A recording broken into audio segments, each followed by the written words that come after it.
Hey everyone, Pathetic Ivy here, and today I wanted to talk to you guys about a game I played recently and absolutely loved.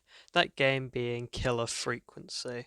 For those who don't know, Killer Frequency is a first-person horror puzzle game where you take the role of a 911 operator slash radio host and try to save people from being murdered over the phone.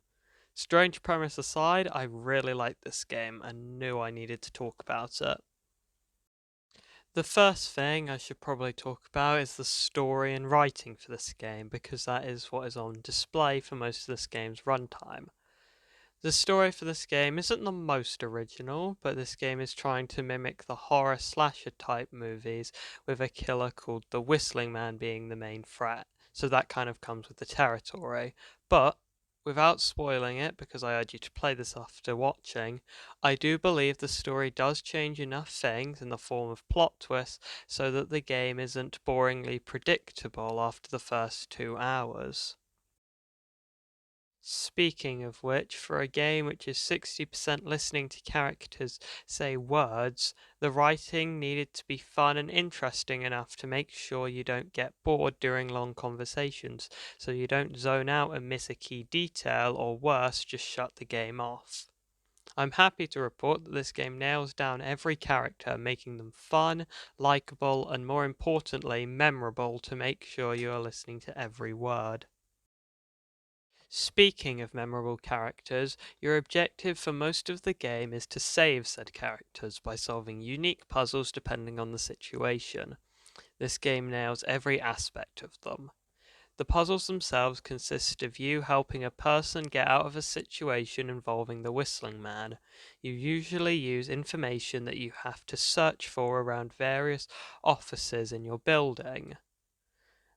Most of these puzzles are easy to understand but complicated to solve, and give you a real sense of accomplishment after you solve them, both from a story and gameplay standpoint.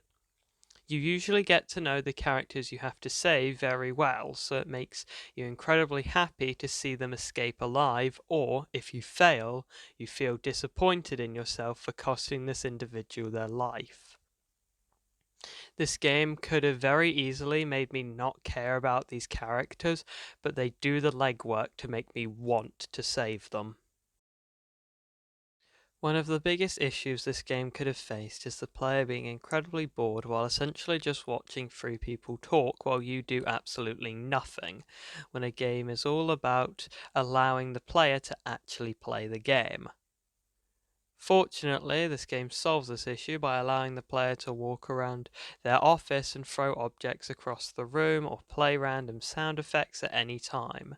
This also adds a small bit of depth to the game because the objects don't despawn. As you walk around the office, you can see the clues needed to help previous callers. This could either motivate you if you see the objects relating to someone you saved, or give you an ominous reminder of the ones you failed. So, what is my overall point? Just go play the game. It's around $25 on Steam and sometimes a lot cheaper on consoles, which is what I played the game on myself. Also, if you liked the video, feel free to subscribe. This is a game I haven't talked about before on this channel, so if you subscribe, that tells me to make more content just like this. On that note, I've been Pathetic Ivy, and I bid you farewell.